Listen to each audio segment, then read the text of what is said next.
Muy buenos días tengan todos ustedes, las personas que han sido invitadas a participar de esta conferencia.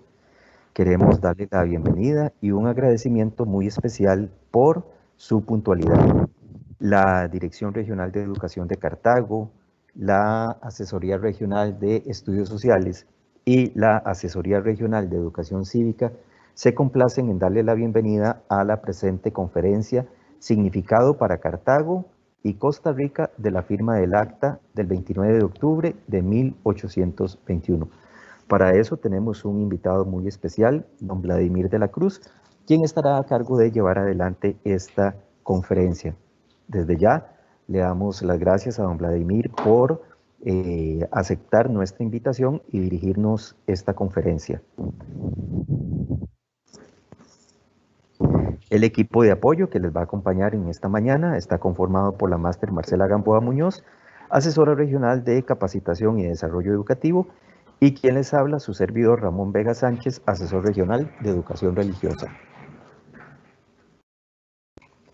Les presentamos a las personas que han coordinado y han llevado adelante esta conferencia, que está a cargo de la máster Agnes Salas Mena, asesora regional de estudios sociales, y el máster Johnny Ramírez Fuentes, asesor regional de educación cívica. Les recordamos que es necesario que completen el formulario de asistencia. Para esto tienen dos formas de llevarlo a cabo. La primera de ellas es a través del código QR que se está presentando en este momento en la pantalla, y la otra forma es a través del enlace que en este momento se está copiando o que pueden encontrar en el chat de esta reunión. Entonces, para que hagan patente, para que consignen su asistencia, les recuerdo, pueden hacerlo a través de ese formulario, de ese código QR que está allí proyectándose en este momento, o a través del enlace que está presente allí en el chat de la reunión. También va a haber un momento adecuado para que ustedes puedan dar sus comentarios, opiniones o aportes después de la conferencia que don Vladimir nos dé en su momento. Y en este momento tenemos el gusto de recibir al señor Víctor Hugo Orozco Delgado, quien es el director regional de educación y que ha preparado para nosotros un mensaje. Muy buenos días, don Víctor, un gusto recibirlo en esta mañana. Quedamos con usted. Bueno, muy buenos días, estimados compañeros y compañeras de la comisión que organiza este evento, estimado don Vladimir de la Cruz,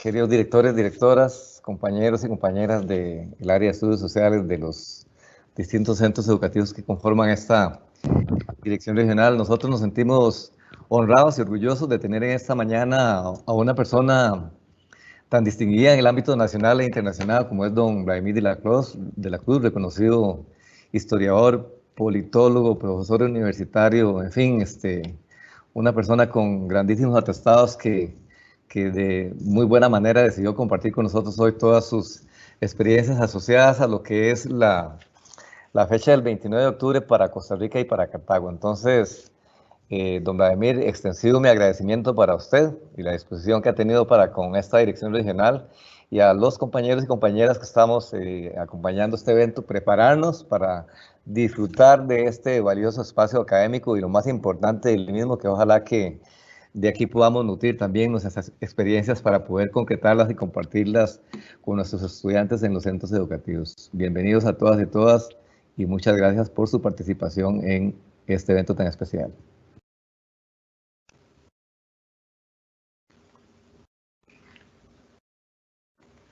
Muchas gracias, don Víctor, por estas palabras de bienvenida y agradecimiento a don Vladimir de la Cruz. En este momento quisiera darle la palabra al máster Johnny Ramírez Fuentes, asesor regional de educación cívica, quien va a presentarnos al conferencista. Muy buenos días, don Johnny, un gusto recibirlo en esta mañana, le escuchamos. Muy buenos días, tengan todos y todas, compañeros y compañeras, profesores de secundaria, de estudios sociales y educación cívica, y desde luego, pues bienvenido don Vladimir de la Cruz y el señor director regional de Cartago. Don Vladimir de la Cruz de Lemos es un político, historiador, profesor universitario y ex embajador de Costa Rica en Venezuela.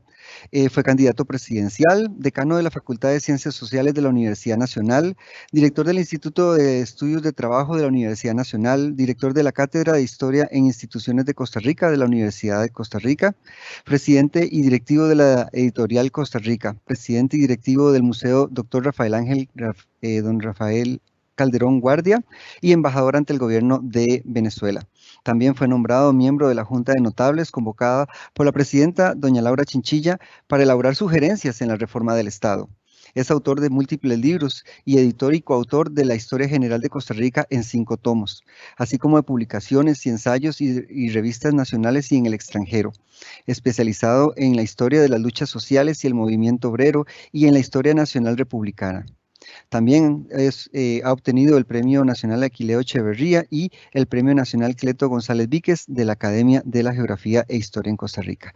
Pues ese es parte del currículo del gran invitado que tenemos el día de hoy. Muchas gracias.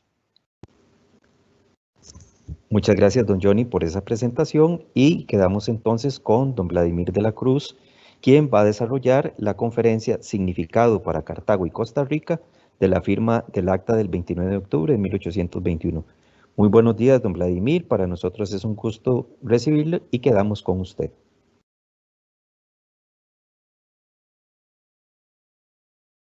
Don Vladimir, creo que no le escuchamos el micrófono.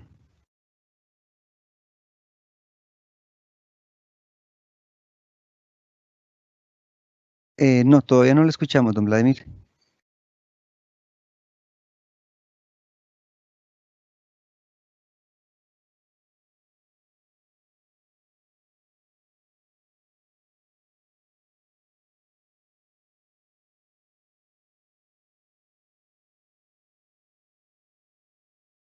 Que no me aparecía la barra del micrófono. Ahora sí. Listo, ya. Ahora sí le escuchamos. Muchas gracias. Muchas gracias. No, muchas gracias a ustedes, a don Víctor Hugo, a usted, Johnny, a los que han tomado la iniciativa de invitarme. Con mucho gusto a participar en esta actividad. Lo hago de veras con cariño y gusto para todos los educadores de la Dirección Regional de Educación de Cartago.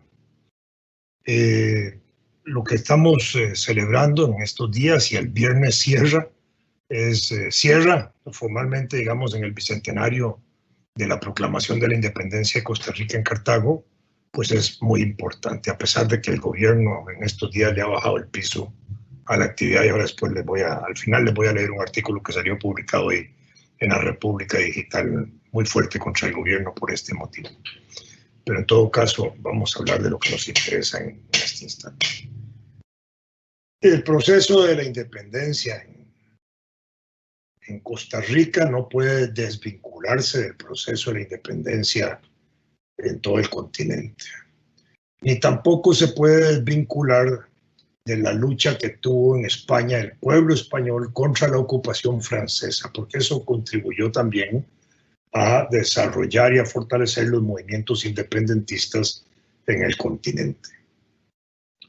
En el continente tenemos la Revolución de los Estados Unidos en 1776, la cual fue muy importante porque fue un movimiento de independencia de las colonias inglesas, y fue en ese sentido el primer movimiento que conmueve todo el continente, e incluso porque desde los Estados Unidos uno de los revolucionarios norteamericanos, Thomas Paine, pensaba que la revolución americana debía llevarse en punta de lanza sobre el continente para contribuir a liberar a las colonias españolas. Eso no se materializó de esa forma, pero sí hubo, digamos, un pensamiento de algunos de los revolucionarios norteamericanos de contribuir a la liberación también de las colonias hispanas.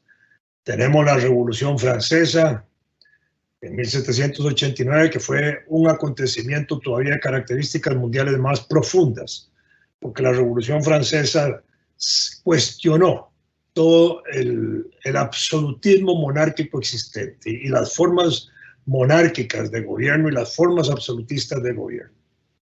Alrededor de estos dos eventos participó uno de los revolucionarios más distinguidos del continente, uno de los próceres de la independencia de América, que a veces no se le percibe de esa forma, que fue Francisco de Miranda, el venezolano. Participó en los eventos de la Revolución de los Estados Unidos y estuvo ahí a la par de Jefferson y Washington y todos ellos participando en esa gesta y destacándose como un gran político y militar.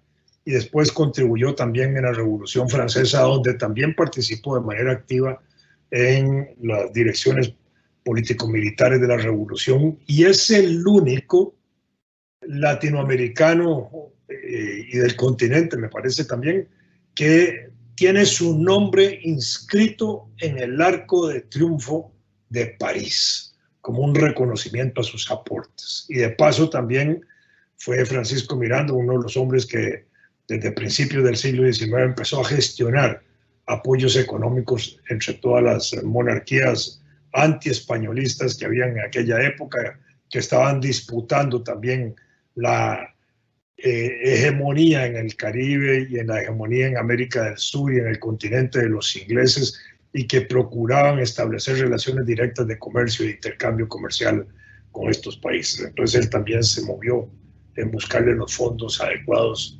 al proceso de la revolución y de la independencia en América. Y junto a esto también se vinculó al movimiento masónico europeo y fundó en América logias, y se desarrollaron las logias de Lautaro y las logias lautarinas, como las llamaron. Lautaro por el gran jefe rebelde indígena que luchó contra Pedro Valdivia en Chile, cuya historia heroica está relatada en aquel famoso libro La Araucana, de Alonso Arcilla, y vale la pena, digamos, revisarlo y leerlo, porque es un refrescamiento muy importante de la heroicidad de ese combate, de esa lucha. Por supuesto, también se exalta a Pedro Valdivia, pero es un texto literario muy importante para quienes nos interesan los temas históricos y nos interesan también los temas de resistencia en ese sentido. Entonces, esto es un contexto que tenemos que entenderlo. El otro contexto es la organización española en América. España, digamos, con motivo de la llegada de ellos al continente y la penetración que van haciendo poco a poco, apropiándose del continente por la forma en que lo hicieron, y eso nada más para explicarlo de una manera muy breve. Los estados europeos monárquicos, cuando salían en expediciones como la que hizo Colón, llevaban también la misión de apropiarse de todas aquellas tierras que no tenían dueños europeos, que no tenían dueños de gobiernos monárquicos absolutistas europeos. Entonces, cuando ellos vienen aquí al continente, pues obviamente es un continente que está poblado, pero no tiene un dominio europeo de ningún gobernante europeo, y por eso ellos fácilmente declaran la propiedad del continente a nombre del rey de España. Y ahí empieza el proceso, obviamente, de la dominación, porque no era un continente despoblado, sino un continente sumamente poblado. La discusión alrededor de la población del continente tiene dos aristas, dos aspectos muy importantes. Uno, de quienes partimos de la idea de que estaba densamente poblado, y otros de quienes dicen que no era tanto. Y eso, la consecuencia de eso es que eso lo único que evidencia es el impacto de la conquista. Si había mucha población, el impacto es mayor. Si había poca población, el impacto es menor. Incluso demógrafos españoles como Sánchez Albornoz han señalado que el continente americano podía tener entre 90 y 110 millones de habitantes. Y la parte de Centroamérica, Mario Flores Macal, un querido historiador salvadoreño que vivió muchos años aquí con nosotros en Costa Rica, que trabajó en la Universidad de Costa Rica, falleció con las botas puestas yendo a una actividad académica a Liberia, tuvo un accidente y falleció. Él decía que para Centroamérica entre 5 y 7 millones eran los habitantes, y para Costa Rica, Eugenia Ibarra, antropóloga muy distinguida de la universidad, ha señalado, y es lo que se acepta hoy de manera más general, que había no menos de 500,000 de habitantes en Costa Rica al momento de la llegada de los españoles. Y apreciaciones recientes de los últimos 2 o 3 años, hechas por arquitectos analizando los basamentos de las comunidades indígenas sostienen que pudo haber habido hasta 1 millón. Entonces, entre medio millón y 1 millón de habitantes es lo que teníamos para tener en 1800 30.000 habitantes, que era lo que habían, y aproximadamente de esos 30.000 habitantes un 15% de indígenas. Y para los días de la independencia se manejan datos aproximados a los 60.000, 62.000, 65.000 habitantes según quien los proponga. Pero digamos que andábamos en ese orden de los 60.000 habitantes para esa época, y el porcentual de indígenas seguía siendo quizás el mismo para ese momento, si no había disminuido. Entonces esa es la situación de esa naturaleza. El otro contexto importante es la organización política de España en el continente. A medida que España empezó a penetrar el continente, se dio cuenta de lo grande que era, y entonces empezó a fraccionarlo en regiones. Y las primeras grandes regiones que se hicieron fueron los virreinatos. 2 primeros virreinatos, que fueron el virreinato de Nueva España o México, y porque además fue por ahí por donde llegaron los españoles en el Caribe, primero, y a México y a Centroamérica, y después llegaron a las otras partes del continente, sobre todo después de 1513, cuando se descubre el Istmo de Panamá y se pasa el Istmo de Panamá, y se tenía ya noticias de las culturas indígenas de Sudamérica, incas y todos estos, y entonces empieza a haber un movimiento, digamos, hacia la región de Sudamérica, y también empiezan a recorrer el norte del continente desde Panamá por el Pacífico para llegar a Costa Rica en 1519 al Golfo de Nicoya. De ahí se inicia ese otro proceso importante. Entonces, tenemos el virreinato de Nueva España en México y el virreinato de Nueva Granada en el norte de Sudamérica. Después desarrollan el virreinato de Perú y el virreinato del Río de la Plata, allá en Sudamérica, en Uruguay, Argentina y esa zona. Con eso empezaban a ejercer un control y un dominio de territorios. Y era una reproducción también administrativa del Estado español. Al frente de los territorios virreinales van a estar los virreyes. Y al interior de los virreinatos, a la medida en que iban conociendo el territorio hacia el interior, iban también dividiéndolo y fraccionándolo en regiones como las capitanías generales, como el Reino de Guatemala, como las intendencias, como las diputaciones, como las audiencias, como las alcaldías mayores, las alcaldías menores, en fin, una organización administrativa amplia y compleja que iba variando en épocas y en tiempos históricos, y alrededor de eso iban poniendo los funcionarios a cargo para ejercer control de los territorios y ejercer control también de la población. En el caso nuestro, nosotros llegamos a pertenecer al virreinato de México y éramos la parte más alejada del virreinato, ¿verdad? Y el virreinato de México fue también el virreinato más gigantesco, más grande que alguien puede imaginarse de la organización española. No solo cumplía desde Costa Rica hasta México, sino que también era casi todos los territorios de los Estados Unidos, porque hubo una parte que llegaron a ser ahí de Francia y como la Luisiana, pero casi todos los territorios de los Estados Unidos, parte de Canadá, parte de Groenlandia, y por el Pacífico el virreinato de México se extendía hasta las Filipinas, y de las Filipinas a las Islas Marianas y a la isla que hoy conocemos como Taiwán, que los de China, la China nacionalista, que los españoles bautizaron como Formosa, que quería decir hermosa. Bueno, eso da una idea de la magnitud del virreinato de México, que le dio base para que el rey español dijera en algún momento que en sus territorios nunca se ponía el sol. Y eso probablemente era cierto desde ese punto de vista. Bueno, esa era la parte esa. Tenemos entonces los territorios a cargo de autoridades que controlan territorio y población. Y detrás de esto se vino todo el modelo de dominación española, que fue el modelo económico con el cual se apropiaron de todas las tierras, se expropiaron a los indígenas, se apropiaron de la mano de obra indígena, la pusieron a trabajar para los españoles, ya no trabajaban para los indígenas, y desde esa época se creó un modelo de trabajo con el cual todos trabajamos para otros, digámoslo así, en general, los que no somos propietarios.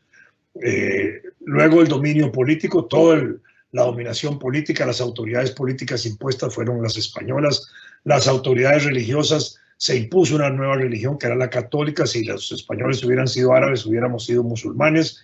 Aquí impusieron la religión católica y las autoridades católicas, y el territorio continental también empezó a dividirse administrativamente de acuerdo a la división administrativa que ejerce la Iglesia. Los obispados, los arzobispados, las parroquias, todo ese tipo de cosas, y a cargo de eso iban poniendo también sacerdotes, porque había también un objetivo, digamos, político espiritual de controlar almas y de salvar almas para el cristianismo, porque en Europa se vivían guerras religiosas, y esas guerras religiosas estaban en función de acabar con algunas religiones y sumar en favor de otras.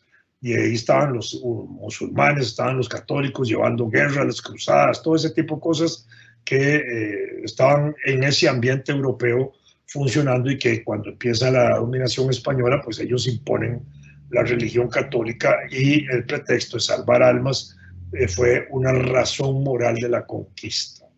El monopolio de las leyes españolas que se impuso, se destruyó toda la tradición indígena, la cultura, las reglas de trato social, los usos, costumbres, todo eso se empieza a modificar con la imposición de la nueva normativa española.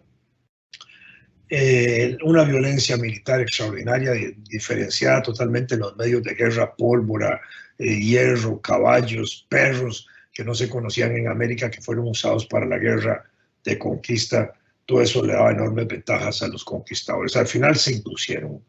Y se inicia entonces un proceso que tiene dos etapas: la etapa de la conquista y la etapa de la colonia. La etapa de la conquista, toda la etapa de penetración en el continente, y la etapa de aseguramiento de los territorios y de las poblaciones, y la etapa de la colonia, que es la etapa donde ya están asentados los españoles y tienen todo el proceso al servicio de la dominación y la explotación española funcionando. Dentro de esto tenemos también ahora una división social muy significativa, y es que los españoles como dominantes se imponen en el continente sobre las comunidades indígenas, y entonces empieza a haber una distinción de los blancos españoles sobre los indígenas, ¿verdad? Entendiendo también que los blancos eran superiores. Y los blancos, en la medida en que van desarrollándose en tiempo de la conquista y la colonia, afincados aquí en el continente, empiezan también a nacer en el continente. Y entonces vamos a tener blancos españoles criollos, que son aquellos que nacen de españoles en el continente.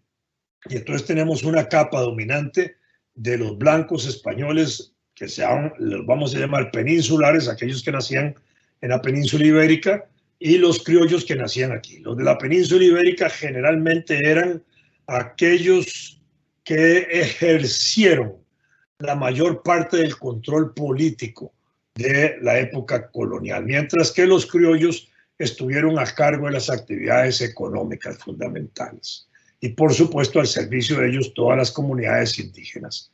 Esto condujo también a una mezcla social, y entonces con blanco indígena apareció el mestizo, el ladino.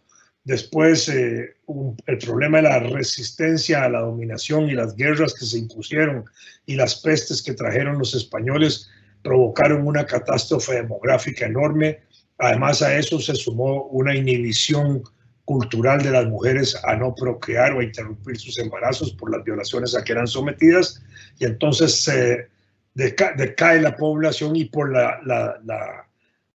la movilización de indígenas que se hacía para las minas del Perú, y en ese sentido ya eran trabajos muy fuertes donde se moría la gente, y entonces empezó a despoblarse rápidamente el continente, y en ese sentido los españoles vieron la necesidad de traer mano de obra más fresca para el trabajo aquí, y empezaron a traer entonces la mano de obra esclava negra al continente. Y en Costa Rica eso llegó en 1650, y ahí empezaron a trabajar en las plantaciones de cacao, y ahí introdujimos los negros. Entonces empezamos a tener ahora la posibilidad de la mezcla negro-blanco, que da mulato, negro y indio, que da sambo, sambo-mulato, sambo mestizo, y todo eso empieza a dar una serie de diferenciaciones raciales, que son cerca de 17, 18 grupos en todo el continente, denominados de distintas maneras: alcatraces, tercerones, cuarterones. Eso respondía a la cantidad proporcional de sangre que había, sangre blanca.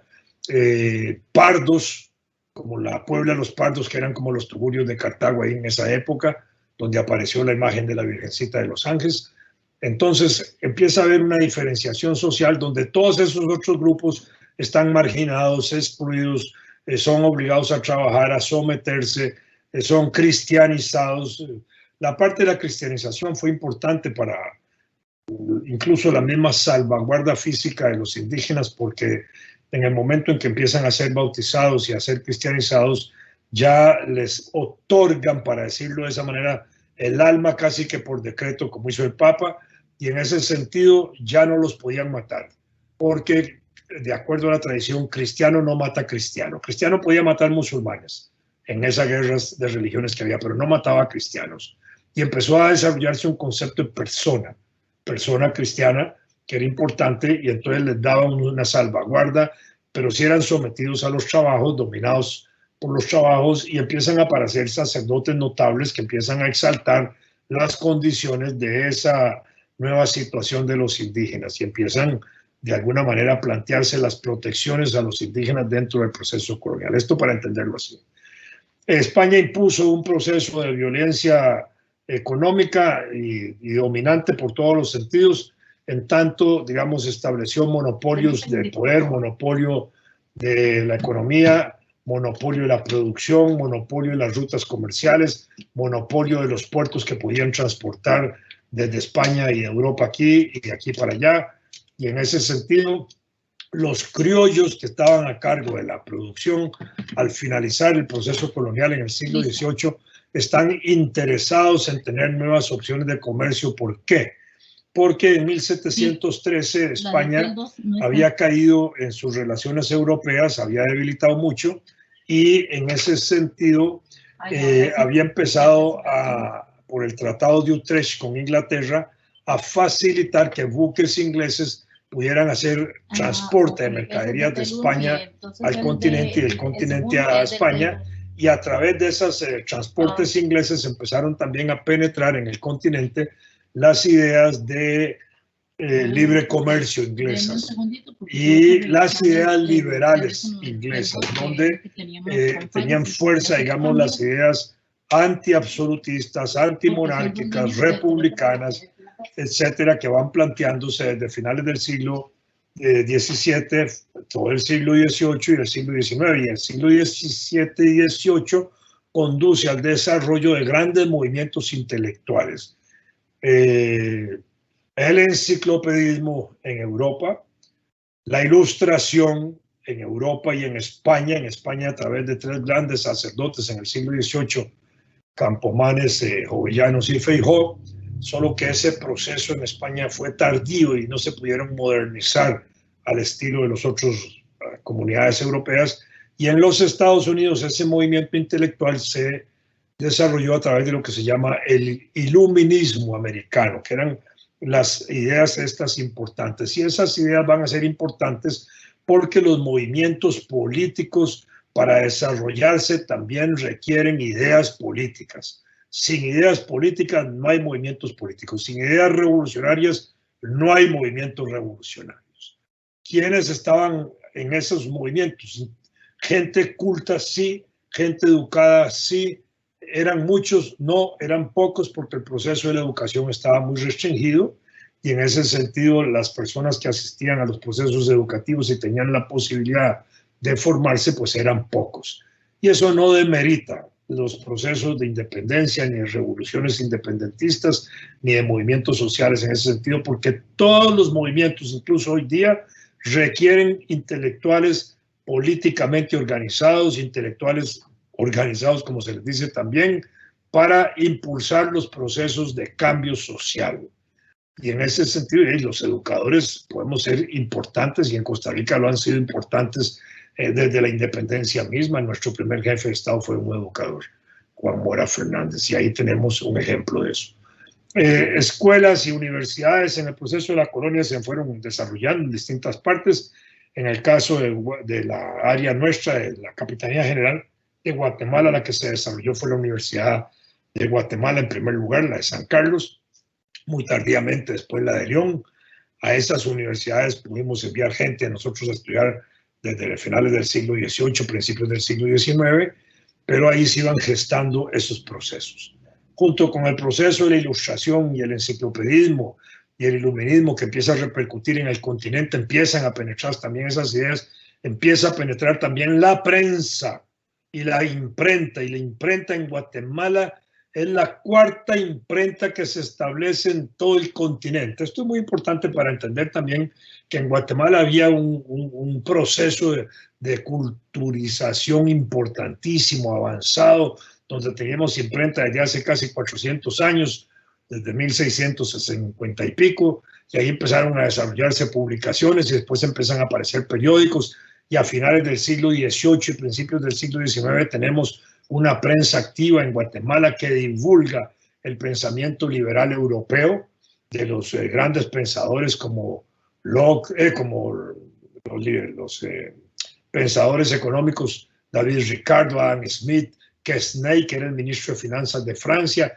que propiciaban el libre comercio, y frente a eso que se iba alentando cada vez más, y después de, sobre todo a principios del siglo XIX, España había tenido una guerra con Inglaterra, donde había quedado debilitada por la lucha por este comercio.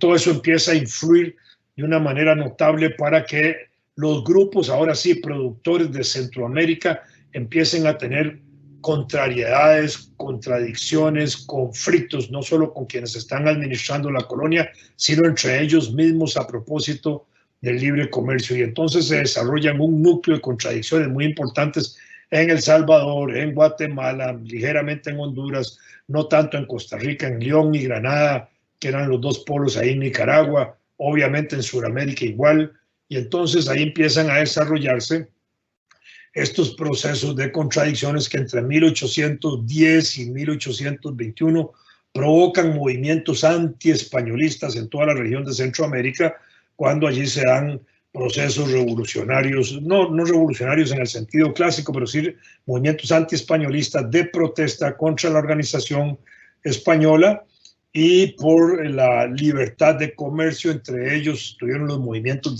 contra los estancos y los estanquillos que se generaron en Costa Rica, en la parte norte de Costa Rica, que estaban orientados justamente a eso, a regular la política tributaria española en la región. Y ahí tenemos esa particularidad que hay que tenerla ahí presente. A esto sumémosle ahora entonces el proceso de la lucha independentista en Sudamérica, que venía arrancando también desde principios del siglo XIX, no solo por Francisco Miranda, que estaba en Europa, sino también por Simón Rodríguez, el gran maestro de Bolívar, que estuvo obligado a salir de Venezuela después de los incidentes de Guardia España, como se llaman los sucesos revolucionarios de 1798 en esa zona.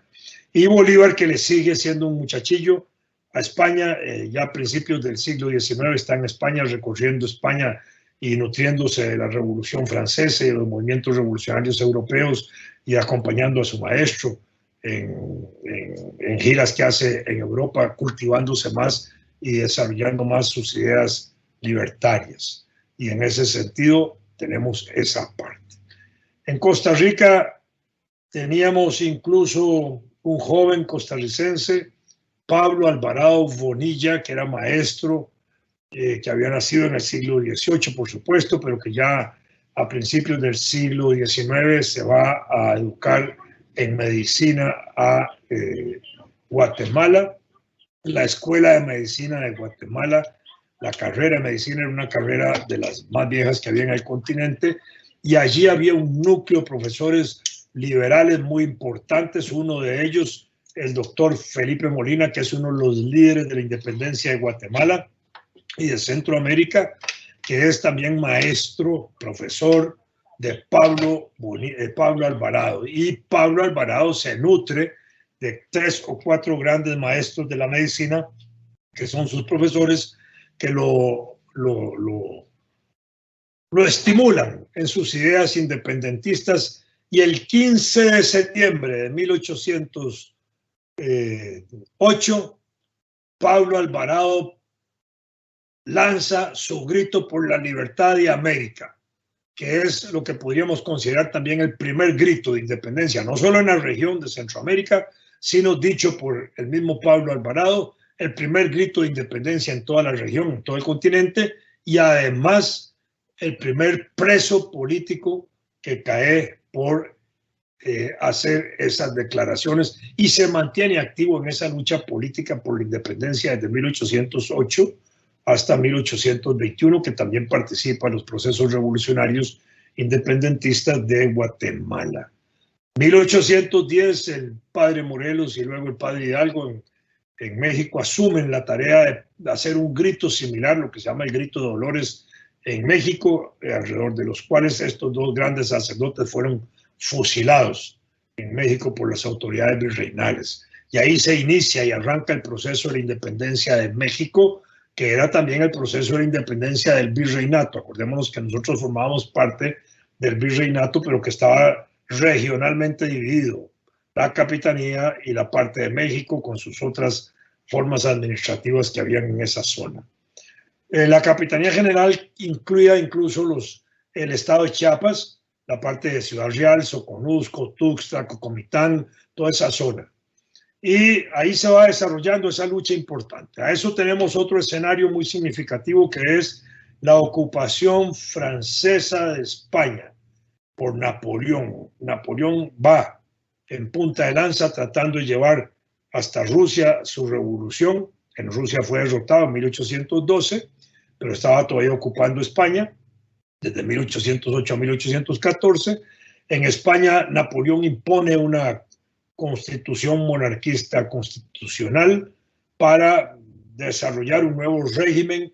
Ahí mete la idea de la religión católica como una religión del Estado, lo que no había sido en Francia, pero que en España lo hace incluso para atraer a la Iglesia Católica a la causa napoleónica, lo que no logra porque la Iglesia Católica es monarquista española y se pone al frente de la lucha también contra la ocupación francesa y por la liberación de Fernando VII, quien Napoleón tenía preso, y contra la autoridad napoleónica en España. Y en ese sentido, entonces, en España, contra la ocupación francesa, se produce un movimiento que se organiza alrededor de juntas, que eran las formas organizativas de resistencia a la opresión francesa en la región. Y por repercusión al continente se desarrollan en el continente juntas. También hay un movimiento juntista en distintas partes del continente en defensa de Fernando VII y contra la ocupación española. Y la Iglesia se pone igualmente al frente de esa lucha, y la Iglesia española en América también contra la ocupación francesa. Entonces, ¿cuáles eran las características ahora del pueblo español luchando contra la ocupación francesa? Liberación de España, de Francia. Desocupación de los territorios de españoles por parte de los franceses. Expulsión de los franceses de España. Libertad e independencia de España frente a los franceses. Pero eran las mismas razones que ya en América estaban surgiendo contra los españoles. Liberación de España, liberación de América de España. Desocupación de los territorios americanos por parte de España, expulsión de los españoles por parte de los americanos, libertad, independencia y soberanía en América frente a España. Eran las mismas razones, y eso estimula muchísimo no solo la participación de otros grupos en la independencia, sino también de sacerdotes, que jugaron un papel muy importante. Solo en el virreinato más de 150 sacerdotes participaron de la lucha independentista, entre ellos algunos muy distinguidos en El Salvador, José Simeón Cañas, José Matías Delgado. En Costa Rica los tuvimos también, solo que no hubo movimientos insurreccionales ni eso, pero hubo sacerdotes comprometidos con la independencia, que son los que firman el acta de independencia, un grupo como de 6 o 7 sacerdotes que están ahí metidos, entre ellos un hermano de Pablo Alvarado, que era sacerdote, el mismo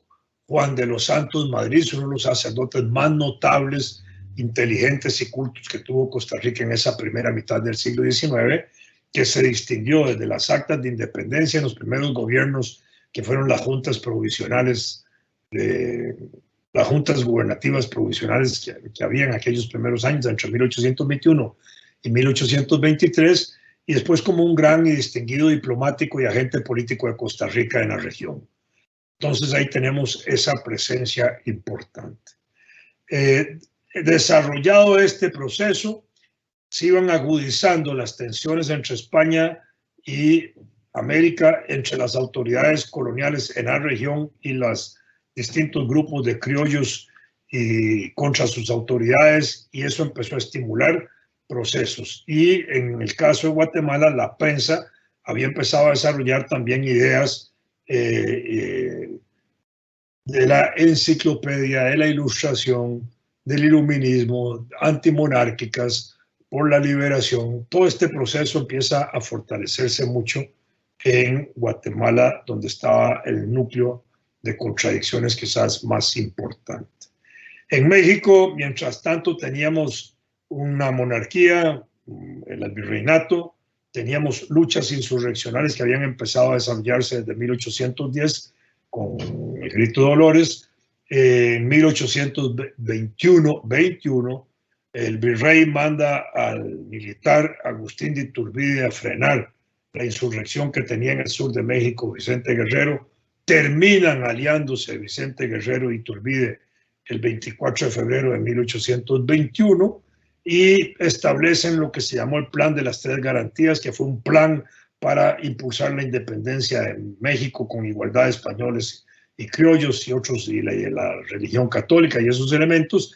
Y a partir de allí se inicia un nuevo proceso donde Iturbide deja de ser la autoridad virreinal para ser el líder de un proceso independentista que empieza a soñar con la idea de un imperio de monarquía constitucionalista, no el imperio español, no la monarquía española, sino más local, y conduce a que en agosto, digámoslo así, de 1821 le impone a la autoridad monárquica española en México el Tratado de Córdoba, como se llama, con el cual entran en un pacto ahí y empieza a debilitarse la circunstancia del virreinato y Iturbide a concentrar su poder en el sur. Y en esos sucesos empieza también a levantarse, ahora sí, la población de la región. Y en la zona norte del virreinato de Guatemala, que eran el estado de Chiapas, donde estaba Soconusco, Ciudad Real, Tuxtla, Cocomitán, todos estos sitios, empieza a levantarse una sublevación, y en esa zona, el 3 de septiembre, entre el 3 y el 5 de septiembre, se declaran las independencias de esas regiones. Y eso conduce a que Ciudad Real, Cocomitán, el 28 de agosto había declarado la independencia de 1821, Ciudad Real el 3 de septiembre, Chiapas el 8 de septiembre, hace que el 4 de septiembre Gainza, el gobernador colonial en Guatemala, reconoce públicamente que se están recogiendo firmas para declarar la independencia en Guatemala. Y en ese sentido, ya la situación es muy tensa porque la declaratoria de independencia de Chiapas, Tuxtla y estas zonas empieza a presionar sobre la Capitanía General, a la cual pertenecían igual que nosotros, para que se declare la independencia. Y el 13, 14 y 15 de septiembre se produce un movimiento muy fuerte de masas de movilización popular hacia Guatemala, donde incluso participan mujeres, porque ahí participaba como una lideresa, como una de las líderes, Dolores Bedoya, que era la esposa del doctor Felipe Molina, que había sido el maestro médico de Alvarado, de Pablo Alvarado, para entender que en ese proceso también participan las mujeres en la lucha de la independencia de manera activa, y ahí activas donde había necesidad de activar más fuerzas en ese sentido. Y así el 15 de septiembre de 1821, Guatemala declara la independencia absoluta de España. Ese es el artículo 1 del Acta de Independencia de Guatemala. Artículo 1, absoluta independencia de España. Y después es una invitación a que las provincias que formaban parte de la Capitanía General de Guatemala tomen la decisión que cada una quiera tomar. Y así la comunicación del acta del 15 de septiembre de Guatemala se traduce en un acta del 21 de septiembre de El Salvador que libera a El Salvador de la dominación española, pero se agregan a México, que era la propuesta de Iturbide, que también los guatemaltecos estaban interesados en eso, y se va a agregar al imperio de Iturbide. Llega el 28 de septiembre a Honduras, y en Honduras se declara igual la independencia de España, pero agregándose al imperio de Iturbide.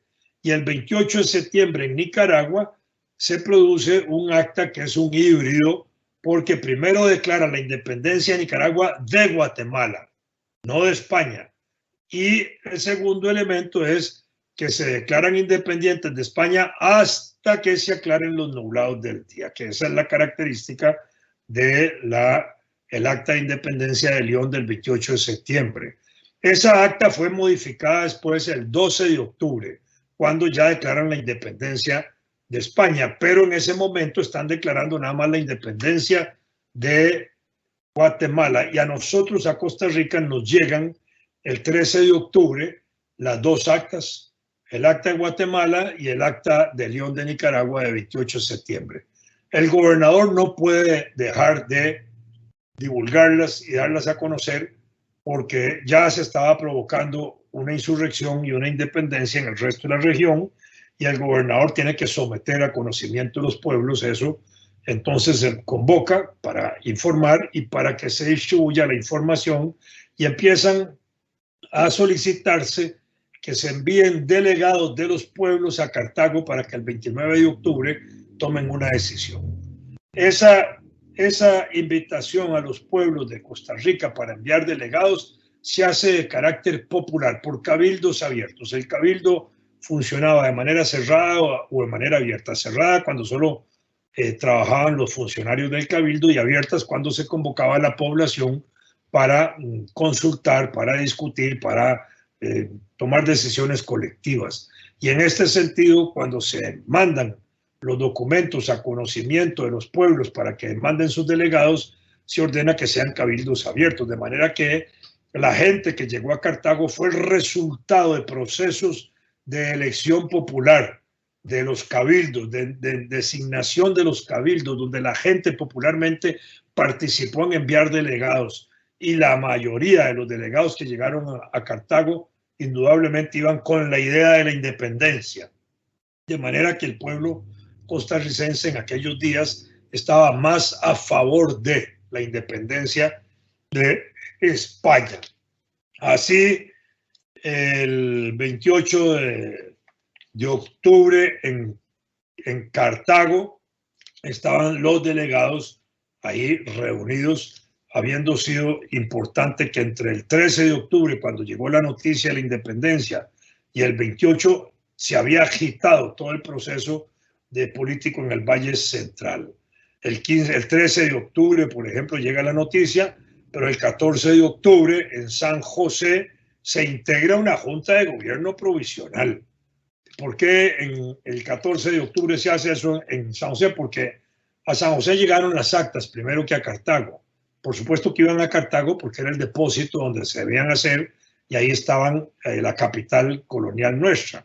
Pero a San José llegó copia también del acta de León. Entonces eso provocó que el ayuntamiento declarara la integración de una junta de gobierno ya separada prácticamente de la autoridad colonial allí. Y ese mismo día Heredia se pronunció a favor de León, de Nicaragua, en la tesis esa de independencia hasta que se declararon los nublados del día e independientes de Guatemala.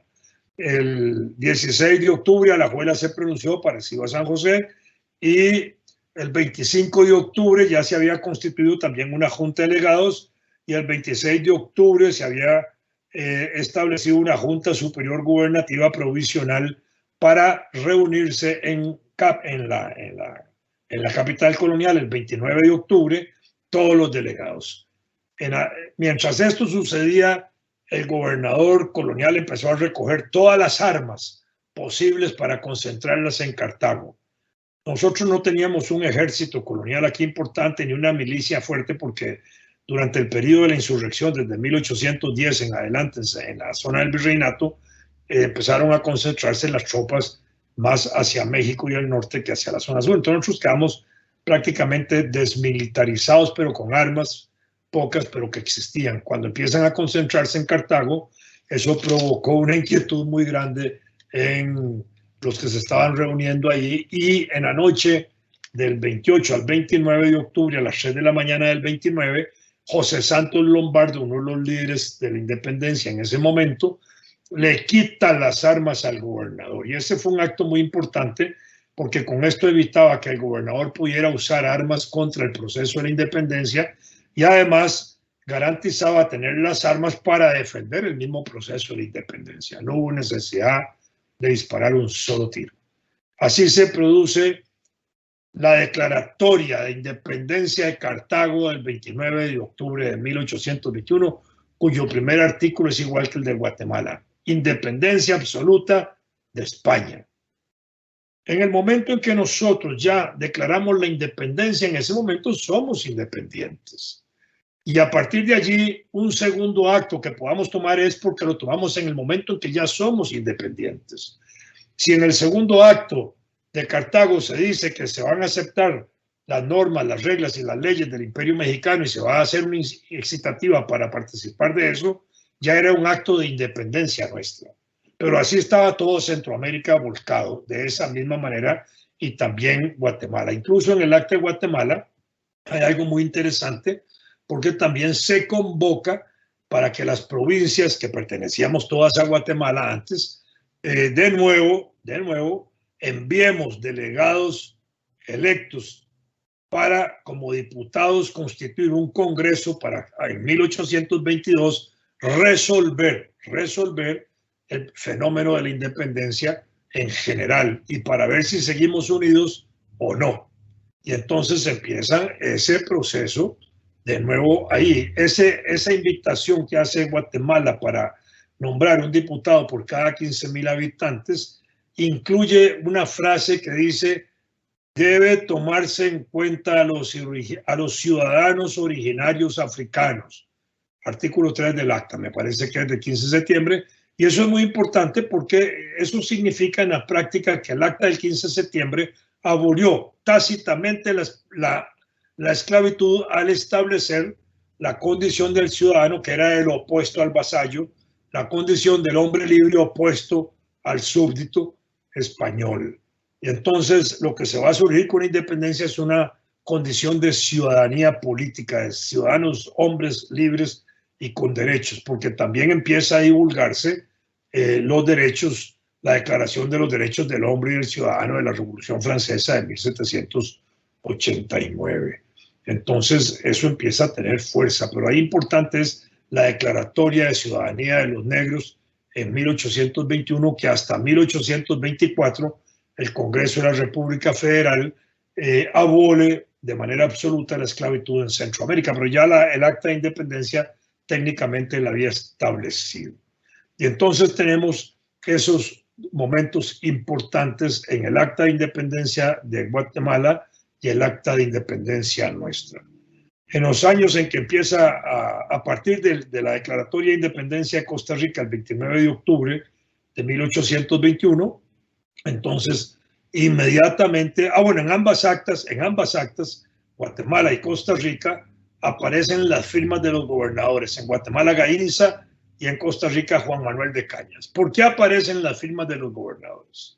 Bueno, aparecen por una razón muy importante. Primero, porque son las autoridades políticas en ese momento a cargo de las estructuras de gobierno. Segundo, porque como autoridades políticas eran los que presidían los ayuntamientos y ahí estaban reunidos para tomar las decisiones. Tercero, porque firmaban los documentos de los ayuntamientos y tenían que firmarlo. Y cuarto, ahora sí, en la parte medular importante, es que la firma de los gobernadores en el acta de independencia estaba significando también la capitulación, la entrega del gobierno, la rendición del gobierno español frente a los actos independentistas que se estaban haciendo por declaraciones de independencia y aceptando la nueva condición. Eso es como debemos interpretarlo, no de otra manera, no porque el gobernador Juan Manuel de Cañas de Costa Rica estaba a favor de la independencia, estaba en contra y estaba tratando de conspirar en contra de ella, pero no pudo evitarla y entonces tuvo que firmar el acta en la cual se estaba reconociendo la independencia absoluta de España, con lo cual él estaba dejando de ser en ese momento la autoridad española, aunque quedó de manera provisional unos días a cargo del gobierno, mientras el acta de independencia de Cartago se volvía a los pueblos para jurarla. Y una vez jurada, quedaba firme, digámoslo así, el acta de independencia, como se acostumbran las cosas, pero y ya el 12 de noviembre, para el caso nuestro, estamos integrando la Junta de Delegados, que es la primera forma de gobierno importante en el periodo independiente que establecemos en Costa Rica y que actúa esa Junta de Delegados como Junta de Gobierno, como primer Congreso de la República, Asamblea Legislativa, y como primera Asamblea Constituyente. ¿Por qué? Porque se encarga también esa primera Junta de Delegados de redactar la primera Constitución Política de Costa Rica, que se aprueba el 1 de diciembre de 1821, con la cual también desaparece la Junta. Y ahí ya aparece un orden constitucional nuevo. Entonces, y esa Constitución Política, el documento fundamental, lo había redactado Pablo Alvarado, el prócer, el líder de nuestra independencia, digámoslo así, que había influido en eso y que con las actas de Guatemala llegaban documentos también insistiendo en la proclamación de la libertad, de la soberanía, de la representación popular, todo ese tipo de cosas que Pablo también nos planteaba a nosotros en aquellos días. Y eso es, hay que entenderlo así. Pablo era independentista, creía en la soberanía del pueblo, creía en la necesidad de elegir autoridades. Él proponía, eso sí, un gobierno federalista. Eso significaba que habíamos reunirnos otra vez en una unidad política regional al estilo de los Estados Unidos, ¿verdad? Porque eran los tres conceptos: imperio, federalismo, independencia, y eso va a conducir a que en 1822-23 empecemos a organizarnos y constituyamos las Provincias Unidas de Centroamérica, que después evoluciona a la República Federal Centroamericana, donde aparece la idea entonces del Estado de Costa Rica dentro de la República Federal. Por eso nosotros tenemos desde la independencia proclamada en Cartago formas de gobierno transitorios, provisionales, que fueron juntas de gobiernos superiores gubernativas, y después tenemos la forma del Estado costarricense cuando ya adquirimos la estructura de los tres poderes, poder ejecutivo, legislativo y judicial, y empezamos a formar parte también de una estructura regional, Provincias Unidas de Centroamérica o República Federal Centroamericana, que tenía una estructura similar de tres poderes. Entonces teníamos tres poderes centroamericanos y tres poderes locales, una constitución centroamericana y una constitución costarricense, porque la constitución del Pacto de Concordia después se modifica en dos nuevas constituciones que son el estatuto político, en el primer estatuto político y en el segundo estatuto político, que fueron en ese periodo entre 1821 y 1823, que modificaron el Pacto de Concordia y fueron evolucionando ya hacia una constitución más moderna, y ahí se fue despegando Costa Rica. En este sentido, podemos decir también entonces que el proceso de la independencia de Costa Rica tuvo una participación popular a través de la escogencia que se hizo de los delegados en los cabildos que fueron nombrados para que en Cartago tomaran la decisión de la independencia el 29 de octubre de 1821. ¿Podemos pensar que hubo mujeres participando en eso? Sí. Las mujeres que acompañaron a los líderes de ese proceso, a los que fueron a Cartago, eran personas que sin lugar a duda estaban acompañando a sus maridos, a sus esposos, en la decisión de declarar la independencia, y las familias de ellas también. Y las de los delegados que fueron nombrados igual, de manera que en un papel no muy público, pero sí discreto, las mujeres costarricenses formaron parte de ese proceso. No hubo una Dolores Bedoya, como había en Guatemala, movilizando gente a la calle, porque aquí no hubo necesidad de presionar al gobernador Juan Manuel de Calla con presión de calle, sino que hubo esta otra instancia, y esa fue muy importante. No hubo necesidad de desarrollar un ejército libertador. ¿Por qué? Porque no había un ejército opresor que derrotar, y eso está en íntima relación. Hay que desarrollar fuerzas militares de liberación cuando hay que derrotar fuerzas militares de opresión. Bueno, esa parte, y eso no demerita la independencia de Costa Rica. ¿Debe considerarse el acta de independencia del 29 de octubre en Cartago, el acta de independencia de Costa Rica? Sí. ¿Por qué? Por la sencilla razón de que es cuando en Costa Rica se declara el acta de la independencia. ¿Cuándo se declara? Guatemala declaró el acta de independencia de Guatemala, El Salvador la de El Salvador, Honduras la de Honduras, Nicaragua en 2 ocasiones, 28 de septiembre y 12 de octubre la de Nicaragua. Pero en Costa Rica, ¿cuándo se toma la decisión de declarar la independencia de Costa Rica? El 29 de octubre, esa es nuestra fecha, no es otra. Guatemala, ¿cómo la interpretamos? Como el detonante, el momento que hizo explosión y que provocó las otras independencias en la región, incluida la de Costa Rica. En los congresos que se hicieron posteriormente a 1821 de las Provincias Unidas y de la República Federal Centroamericana, se acordó en 2 ocasiones celebrar el acto del Día de Independencia de cada localidad, de cada región. Es decir, que a nosotros nos correspondía celebrar el 29 de octubre, sin dejar de exaltar, digamos, el detonante de Guatemala. Y la de Guatemala se hacía como una fiesta especial, porque además durante las Provincias Unidas y durante la República Federal, Guatemala seguía siendo la capital. Entonces ahí se destacaba con más fuerza la celebración del 15 de septiembre de Guatemala, pero se instruía que se debía celebrar la independencia establecida en cada país. Por eso la independencia del 29 de octubre tenía que afirmarse.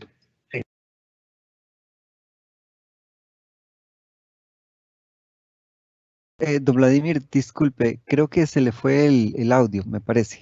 Disculpe.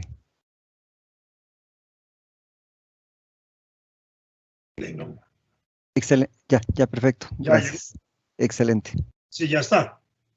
Sí, señor. Bueno, qué dicha, porque ya está, sí. Se había ido. Entonces, en ese sentido, nosotros exaltamos la independencia del 29 de octubre como la independencia de Costa Rica, que es lo correcto.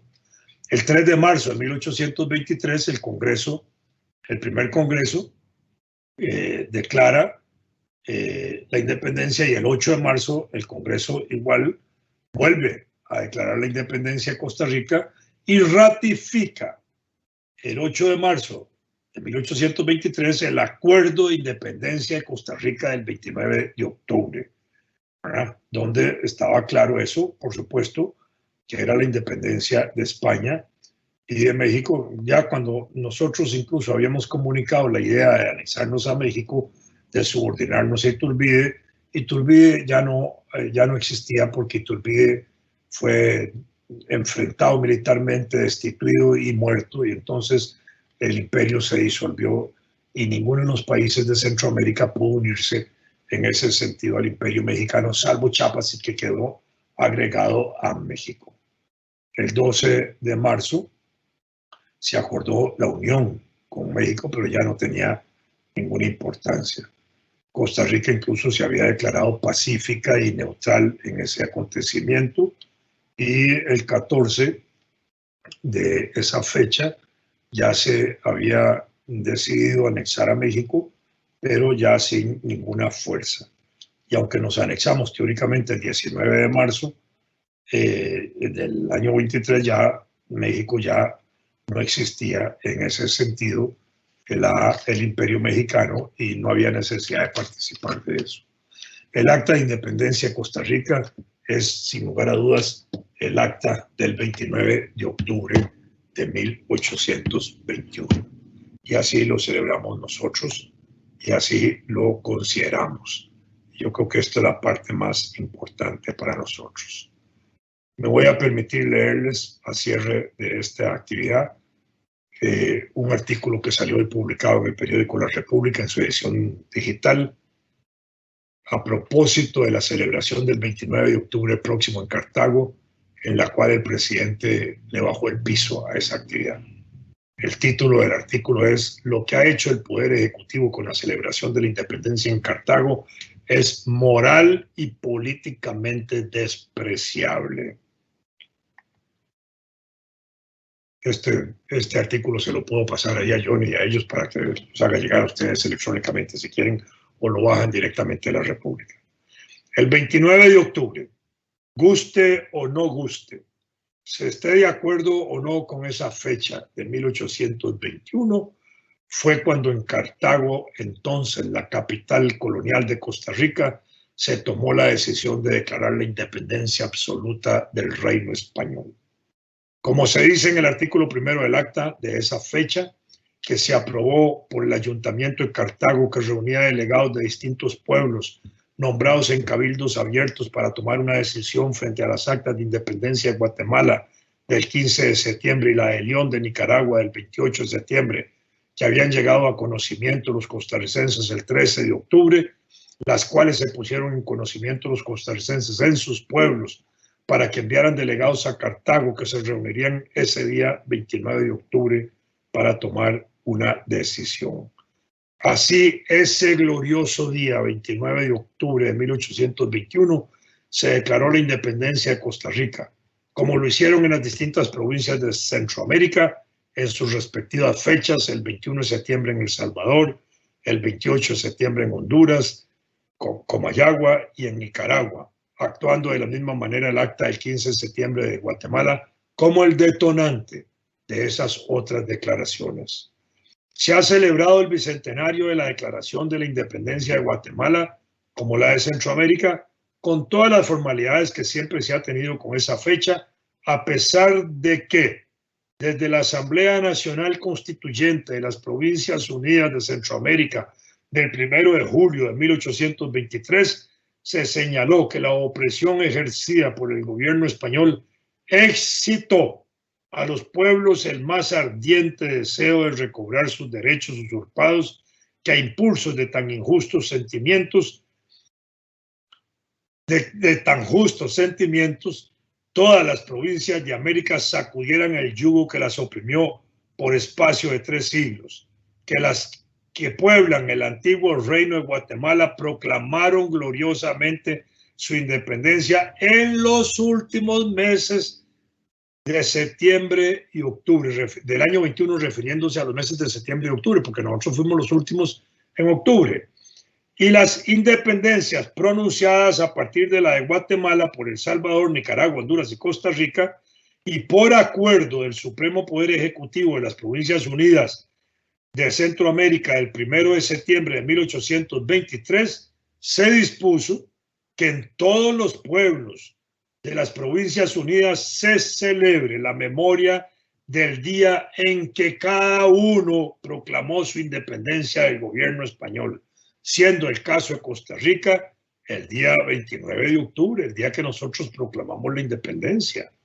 El próximo viernes 29 de octubre se cumple el bicentenario de la proclamación de la independencia de Costa Rica hecha en Cartago.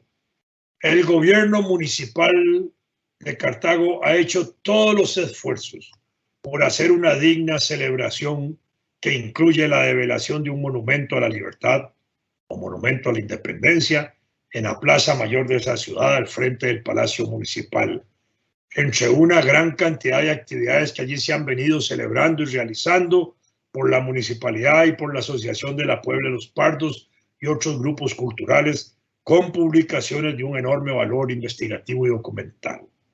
Para el viernes, el gobierno municipal y el alcalde de Cartago, Mario Redondo, gestionaron ante el gobierno de la República que se diera asueto a los trabajadores públicos para celebrar como se debe esta fecha bicentenaria. El gobierno ha rechazado, ha denegado este asueto. Según el presidente Carlos Alvarado para el Poder Ejecutivo, comillas, esta fecha no tiene fundamento ni razón de ser, así comunicado por la viceministra de Gobernación y Policía, Priscila Zúñiga, al gobierno municipal. cuando la práctica del asueto por más de 50 años se ha dado en Cartago para funcionarios públicos, particularmente del Cantón Central, para celebrar siempre la actividad del 29 de octubre. En este año no lo dieron. Si para el presidente y su gobierno que esa fecha no tiene fundamento ni razón de ser, pregunto, ¿para qué va a ir el presidente a las celebraciones que están programadas, movilizando hasta la Sinfónica Nacional para que entone el himno nacional por asistir el primer mandatario? Porque siempre que el presidente va generalmente a un acto oficial, va a la Sinfónica Nacional para entonar el himno nacional, que es obligado, digamos, entonarlo cuando está presente en actos especiales el presidente de la República. No solo es absurdo y una contradicción, sino una verdadera afrenta a los cartagineses y al país. Que el presidente que desprecia esta fecha se haga presente, solo para la pasarela política y las cámaras de los medios de comunicación en un acto tan importante que él desprecia, ignora y que del todo no justifica. Según me han dicho, irá y participará con una representación medio oficial, término que desconocía de las participaciones oficiales del presidente. Pero si va a medias deben recibirlo en la municipalidad, en los actos oficiales de esa celebración, y a medias deben darle su protocolo oficial en esos actos como si fuera un medio presidente. La postura del presidente en este caso muestra lo absurdo de estar trasladando las fechas patrias como la del 11 de abril, el 1 de mayo, el 15 de septiembre, y hoy mencionaron también 1 de diciembre por la abolición del ejército, para citar unas para lunes o viernes, cuando caen esas fechas entre martes y jueves de la semana, lo que se ha justificado comercialmente, económicamente y turísticamente, no para hacer celebraciones de 3 días en torno al significado nacional y patriótico de esas efemérides, sino para que, alejados de esas fechas y de sus contenidos, los ciudadanos que puedan ir a las playas y lugares de recreación puedan aprovechar esos 3 días seguidos como si fuera un fin de semana extenso o más largo, y contribuir de igual manera a la desmemorización de valores y significados patrios. Para quienes han venido imponiendo esa práctica de feriados extensos, lo único que les interesa es hacer plata, hacer más dinero. Ese es todo su patriotismo. En este caso, que el 29 de octubre cae un viernes, bien pudieron haber justificado su patriotismo dentro de esa misma filosofía y haber dado el asueto de los 3 días desde el viernes incluido para los que quisieran irse a vacacionar con pago de fin de mes, también incluido, y dando a la vez también la oportunidad de que quienes quisieran sumarse a las fiestas y actos de celebración del Bicentenario de la Independencia de Costa Rica lo hubieran hecho al calor del entusiasmo que ha puesto la Municipalidad de Cartago en esto y de la develación del monumento a la libertad o la independencia, como se conocerá ese monumento en Cartago. Que no hayan dado el feriado o el asueto como se gestionó no es por compromiso patriótico con la producción del país, ni por ahorrarle dinero al erario público o a los costarricenses y a los empresarios. Es tan solo por mezquindad, por falta de nobleza con el pueblo de Cartago y del pueblo costarricense en no celebrar la fecha de independencia nacional proclamada en Cartago. Lo hecho por el Poder Ejecutivo es moral y políticamente despreciable. Así, despreciablemente deberían recibir en trato y en su presencia, sin ninguna distinción especial, de la manera más simple posible, a los representantes del Poder Ejecutivo en Cartago y en la municipalidad el viernes que llegarán para la foto.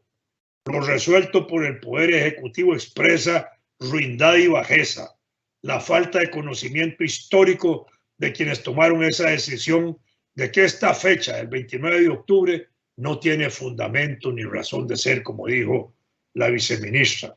Si es así, ¿para qué van a ir los señores del Poder Ejecutivo y su comparsa de ignorantes acompañantes?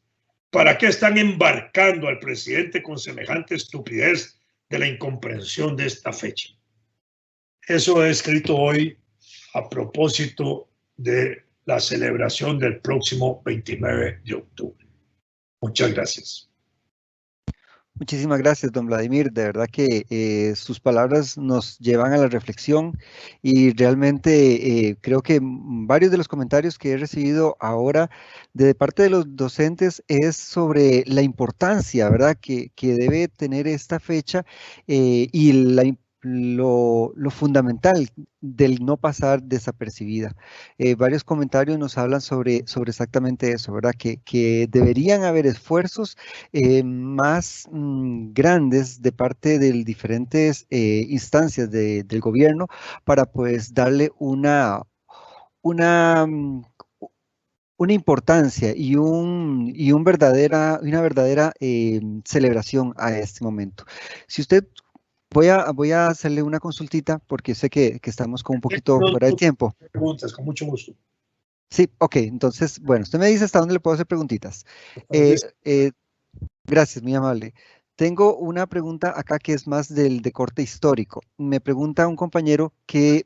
Para quienes están participando, yo tengo que, digamos, levantarme en unos minutos porque tengo una cita médica de terapia con mi señora esposa que se la programaron para hoy y no queda más que llevarla.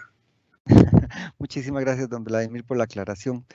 La pregunta de corte histórica es, o sea, el discurso y el análisis de la independencia de Costa Rica siempre se ha visto desde un punto de vista más como de la élite, ¿verdad? Y se ha sentido, nosotros los compañeros que revisamos o que impartimos las clases de historia, vemos eso. ¿Qué opina usted de eso? Eso es cierto y es normal que así sea. ¿Por qué?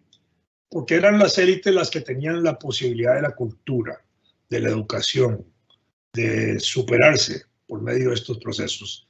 No había una educación popular de masas. Entonces la población era analfabeta, inmensamente analfabeta. En 1890 el 90% de la gente era analfabeta. Entonces imagínense que en 1821 el analfabetismo había llegado al 98% de la población.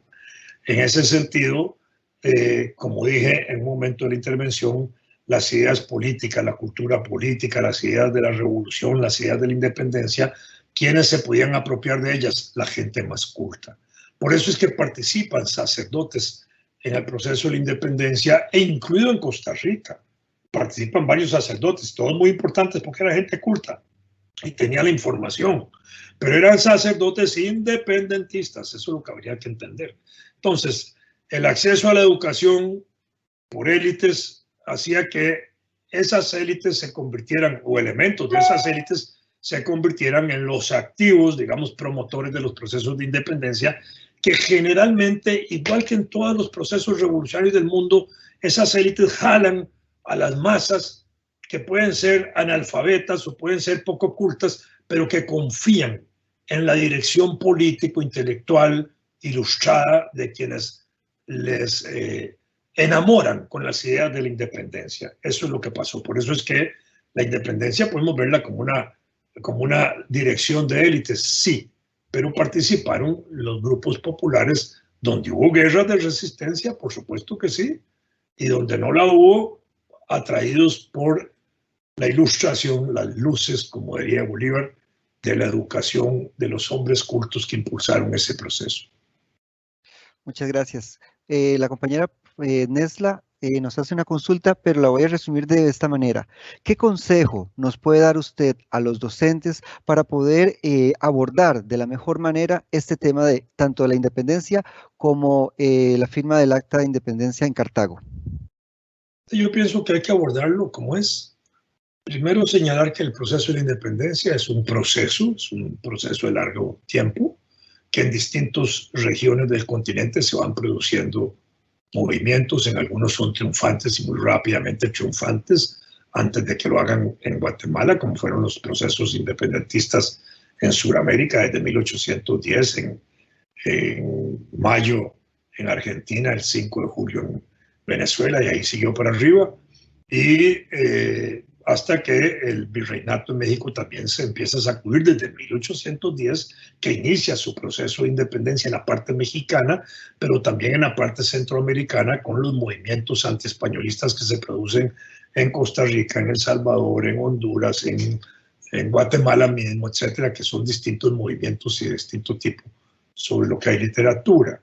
Y que en Guatemala, y que habían contradicciones importantes de los criollos con los peninsulares pidiendo libertad de comercio, que al negarse la libertad de comercio, pues entonces la única opción que había era tomar el poder para poder establecer la libertad de comercio de los criollos, y eso significaba acabar con el poder colonial monopólico español que impedía esas tomas de decisiones que favorecían a los productores locales, ¿verdad? Y que en Costa Rica, en Guatemala se produjeron el resultado de la independencia por la presión que había desde México, por la presión que había de Chiapas, que era parte de la Capitanía General, y por la lucha interna que había en Guatemala, donde sí habían, digamos, periódicos, incluso José Silvio del Valle, Felipe Molina, que tenían periódicos agitando ahí las ideas de la independencia de distinta manera, están creando el ambiente cultural, político, etcétera. En algunos países, universidades como la Universidad de San Carlos de Guatemala, que contribuye en ese sentido en la formación de algunos de sus grandes próceres de la independencia guatemalteca para estimularlos en la toma de decisión por la independencia. Y esas noticias nos llegan a nosotros, y en Costa Rica, que ya teníamos conocimiento de esas noticias de Sudamérica, porque nos las traía también Gregorio José Ramírez, nos informaba por sus viajes a Sudamérica, él como navegante, uno de los líderes de la independencia de Costa Rica, republicano totalmente. Entonces había un ambiente aquí alrededor de eso también bastante positivo, de manera que cuando llegan las actas de independencia de Guatemala y la de León, y tenemos que tomar una decisión, nosotros tomamos la decisión de declarar la independencia absoluta de España, que era lo más importante. Eso es lo que estaba debatiéndose. Al mismo tiempo se tomó una decisión, igual que en Guatemala, igual que en todo Centroamérica, de considerar la posibilidad de agregarse a México, cosa que no se pudo hacer porque el Imperio Mexicano se cayó, ¿verdad? Y dichosamente no nos agregamos. Entonces empezamos a avanzar hacia la reconstitución de la unidad política regional que teníamos antes de la independencia, pero ahora de manera independiente, a través de las Provincias Unidas de Centroamérica y de la República Federal Centroamericana. Yo lo pensaría que de esa forma lo podríamos abordar. Claro, muchísimas gracias, don Vladimir. Hay que celebrarle el acta de independencia del 29 como el acta nuestra, es el acta cuando en Costa Rica se declara la independencia. No fue en la Luna, no fue en Marte, ni fue en Guatemala, fue en Costa Rica. Muchísimas gracias. Y creo, aportándole a su comentario, me parece que también está en nuestra responsabilidad, en todos los docentes de la Dirección Regional de Cartago, pues hacer un esfuerzo desde cada una de nuestras aulas, desde cada una de nuestras actividades, por reforzar y darle énfasis a la fecha del 29 de octubre, ¿verdad? De 1821. Por supuesto, y también hay que darle énfasis y empezar a rescatar las personalidades que firmaron el acta y la de los primeros gobiernos, porque es la forma también de cultivar, educar, civilizar, desarrollar ciudadanía política, desarrollar cultura política alrededor de esos personajes. En estos momentos, ahí en Cartago, los compañeros de la Puebla, los Pardos, que es una asociación cultural muy importante, han publicado unos libros sobre los líderes de las personas que formaron parte de todos esos procesos de la firma de las actas y los primeros gobiernos, que ya empiezan a darnos un contenido de carne y hueso a los líderes, y eso tenemos que empezarlo a cultivar más. Nosotros somos un país que hasta hoy no hemos celebrado los líderes de la independencia de Costa Rica. Ahora tenemos a Pablo Alvarado como el más importante, pero están los del 1821. Entonces, yo creo que ahí hay que empezar a rebuscarlos, a rescatarlos, a ponerle atención a lo que se está publicando alrededor de ellos. Bueno, pues muchísimas gracias, don Vladimir. De verdad que ha sido todo un placer y escucharlo, escuchar sus reflexiones y pues aprender siempre como lo hacemos cuando usted nos explica la historia. De verdad que muchísimas gracias. Mucho gusto. Estimados compañeros, bueno, pues despedimos a don Vladimir. Muchas gracias. Y compañeros, no hemos todavía terminado la actividad como tal. Vamos a continuar con unos actos culturales y una síntesis y una despedida. Don Vladimir, muchísimas gracias. Que pasen muy buen día y disfruten todo el día y las actividades culturales que vienen. Muchas gracias.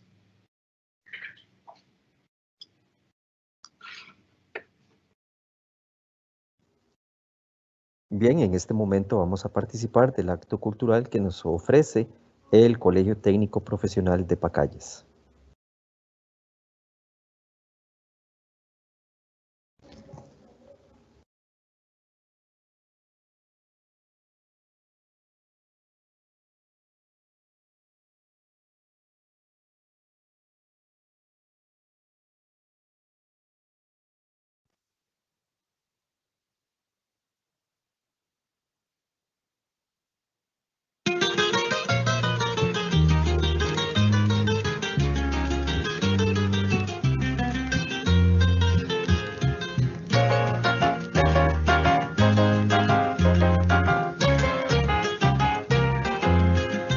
Todas las tardes, al morir el día, tu vieja silueta me entristece. Cuando miro tus muros destrozados por la ley de la naturaleza. En el siglo pasado tú naciste, con luz, amor y pleitesía. Te cantaron las aves en el bosque y lloraron los ríos de alegría. Pero allá, en el monte lejano, el volcán, celoso de tu encanto, destruyó tu cimiento bendito, terminando con el templo de Cartago.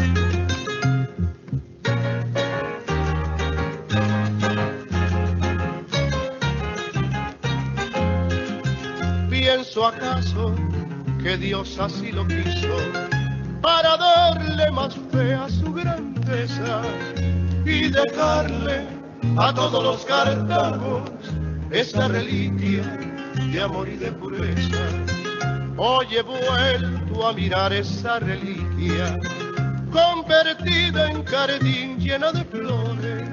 Son tus fieles capullos convertidos, dando gracias a Dios, Rey de los cielos.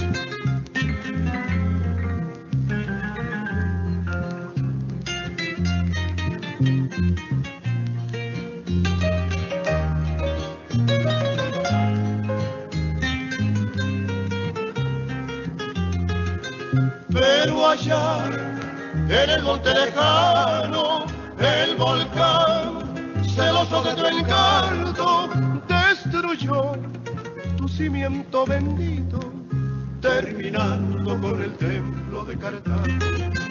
Hoy he vuelto a mirar esa reliquia, convertida en jardín lleno de flores. Son tus fieles capullos convertidos, dando gracias a Dios, Rey de los cielos, dando gracias a Dios, Rey de los cielos.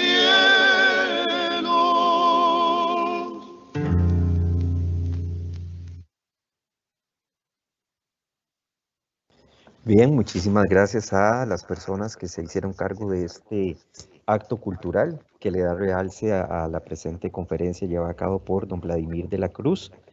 Y a continuación vamos a participar de la síntesis de la actividad, quien será llevada a cabo por la máster Agnes Alasmena, asesora regional de estudios sociales. Muy buenos días, doña Agnes, para nosotros es un gusto recibirla y escuchamos con atención la síntesis que usted ha preparado. Buenos días a todos y a todas. En esta mañana es un gusto para la Dirección Regional de Educación Cartago contar con su presencia y la del distinguido historiador don Vladimir de la Cruz, de la cual podemos destacar a modo de síntesis una serie de aspectos. Primero, resaltar la importancia histórica del 29 de octubre, que nuestro proceso de independencia responda a los movimientos que se daban en el norte y sur de América, no están desvinculados. Movimientos como la independencia de las 13 colonias o desde Europa, los procesos de la Revolución Francesa. Destacar la figura de don Francisco de Miranda, un venezolano que amerita ser recordado por parte de la historia por ser el único latinoamericano con su nombre inscrito en el Arco del Triunfo y haber sido partícipe de los movimientos tanto en las 13 colonias como en Francia. También un personaje vinculado al movimiento masónico en Europa y en América. Para nuestro país tenemos una serie de datos muy importantes. Se calcula que en el país había alrededor de 60 a 65 mil habitantes al momento de la independencia. Recordamos que nosotros pertenecíamos en ese momento al Virreinato de México y éramos la sección más alejada de este virreinato. Los procesos de independencia van a ser liderados por personas que han recibido un proceso de educación y formación muy elevado, lo que era común entre todos los procesos de independencia. Los partícipes se ven motivados también por los procesos de ilustración y el enciclopedismo que nos llegaban de Europa. Tenemos que Guatemala es la cuarta región en tener imprenta, lo que facilita una prensa muy activa.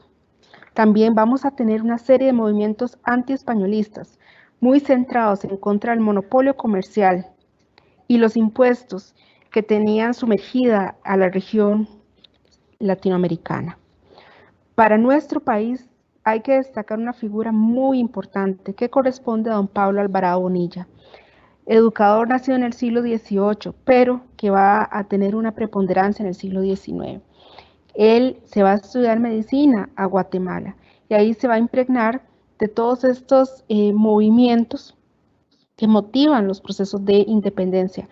Por ejemplo, su relación con don Felipe Molina, un guatemalteco doctor en medicina, que motiva a Pablo Alvarado en todo lo que corresponde a los procesos de independencia. Alvarado es el primero en proclamar en la región la intención de independencia y es arrestado políticamente por esto. Este grito de independencia va a ser emulado más adelante en México. También recordar que para España se está viendo una coyuntura bastante compleja. En nuestro país tenemos una serie de sacerdotes destacados también en los movimientos de independencia, de forma indirecta, no insurrecta, como es el caso de Juan de los Santos de Madrid. Se va a dar una serie de agudizaciones y tensiones políticas entre España y las colonias. Vamos a tener la aparición de la figura de Iturbide, que sueña con la independencia, y a través del Tratado de Córdoba se empieza a debilitar el virreinato mexicano, y al sur se empiezan a sublevar para las fechas del 3 al 8 de septiembre. Regiones como Ciudad Real, Chiapas, Tuxtla empiezan a declarar su independencia. Para el 13, 14 y 15 de septiembre de 1821 vamos a tener una serie de movimientos de masas apoyados en Guatemala por Dolores Bedoya, esposa de Felipe de Molina. Para el 15 de septiembre de ese año vamos a tener el Acta Oficial de Independencia, que su artículo primero reza: absoluta independencia de España, y a la vez invitan a las demás provincias a unirse a su decisión. Cada provincia va tomando sus propios acuerdos, pero para el 28 de septiembre que dicha acta llega a Nicaragua, la misma se va a formar un híbrido, ya que la independencia ellos no la van a declarar en ese momento, sí de Guatemala, más no de España. El 13 de octubre llega el acta a nuestro país, llega la de independencia de Guatemala junto con el acta de los nublados firmada en Nicaragua. En ese momento se hace una solicitud a los delegados de los pueblos de enviar personas, representantes hacia la provincia de Cartago, por medio de cabildos abiertos, lo que refleja un cierto espíritu democrático en todo este proceso de independencia que vamos a tener. Para la fecha del 28 de octubre vamos a tener a todos esos delegados reunidos en Cartago. Cada uno venía con posturas diferentes. En el caso de Heredia venían a favor del Acta León, San José de Alajuela con el Acta de Independencia. El gobernador colonial empieza a recoger las armas y concentrarlas en Cartago. Esta situación genera una inquietud en la región. Entonces José Santos Lombardo quita las armas al gobernador y al fin se logra la firma del Acta Total de la Independencia. Se empieza en este momento una serie de procesos que buscan la organización política de la región. Incluso se empieza la divulgación de derechos del hombre y del ciudadano. Incluso destacar el acto de declarar a la población negra, ¿verdad?, con ciertos derechos, lo que inicia una serie de acciones de importancia en cuanto a derechos.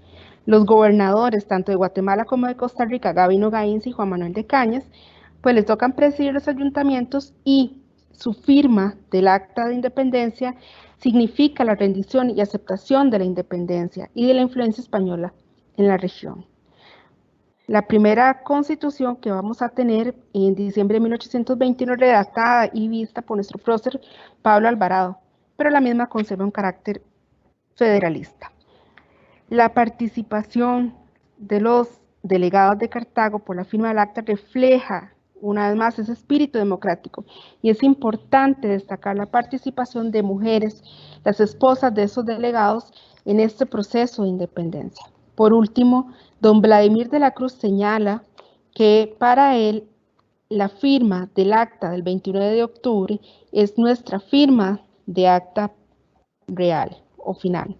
La del 15 de septiembre corresponde un detonante para el resto de la región y nos invita a reflexionar de la importancia de la fecha del 29 de octubre para nuestro país. Muchísimas gracias.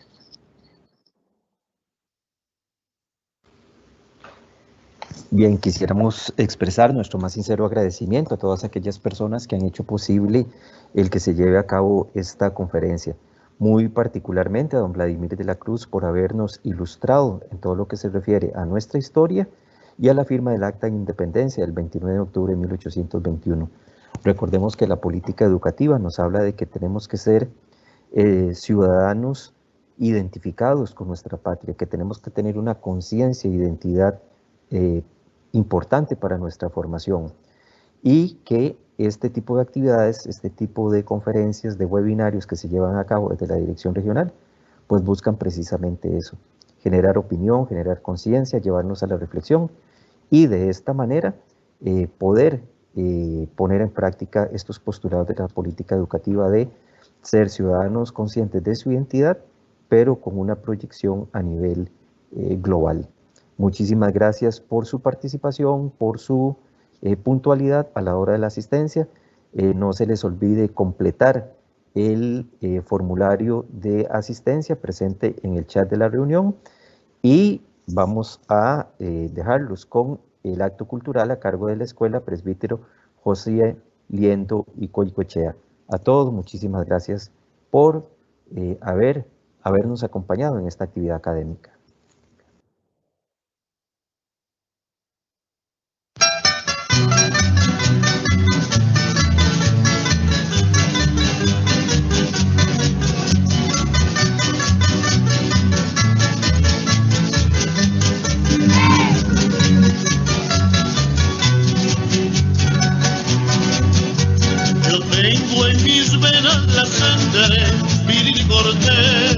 De los hijos de España, también tengo sangre del Brunca, Huetar y Chorotega, del indio bravío.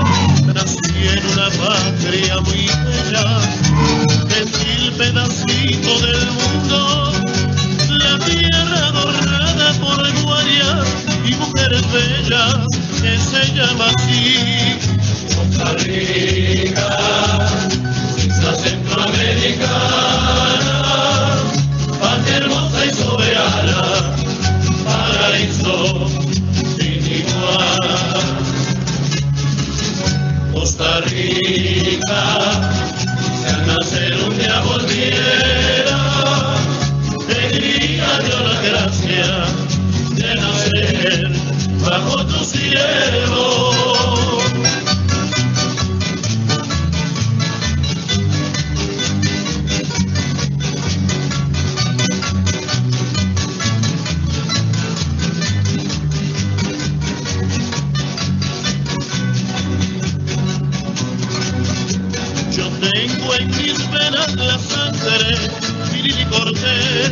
De los hijos de España, también tengo sangre del Brunca, Huetar y Chorotega, del indio bravío. Nací en la patria muy bella, gentil pedacito del mundo, la tierra adornada por guarias y mujeres bellas, que se llama aquí Costa Rica. Suiza centroamericana, patria hermosa y soberana, paraíso sin igual. Costa Rica, si al nacer un día volviera, tendría yo la gracia de nacer bajo tu cielo.